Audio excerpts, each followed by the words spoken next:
জয় গুরু ইষ্টপ্রাণ দাদা ও মায়েরা, আজ ইষ্ট প্রসঙ্গে পরম প্রেমময় শ্রী শ্রী ঠাকুরের এই অমৃতময় কথাগুলি জেনে নেব। নাম প্রসঙ্গে শ্রী শ্রী ঠাকুর কি বলেছেন।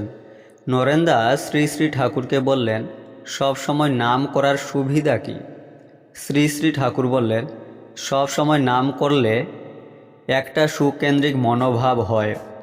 নাম করছেন আর কাম করছেন, তাতে আপনি কাজে গুলিয়ে যাবেন না, অভিভূতিগ্রস্ত হবেন না, কাজের ঊর্ধ্বে থাকতে পারবেন, স্নায়ুগুলিও উদ্দীপ্ত হয়ে থাকবে, কারণ আপনি অনবরত একটা সূক্ষ্ম অনুশীলনের উপর আছেন।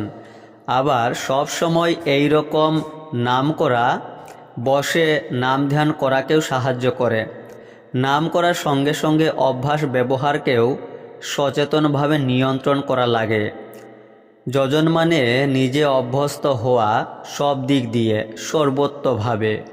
পূজ্যপাদ শ্রী শ্রী বরদা বলেছেন, যারা সব সময় অনুরাগের সাথে ইষ্টের নাম করে, ইষ্টের সেবা করে, তাদের খারাপ সময় কখনোই আসে না।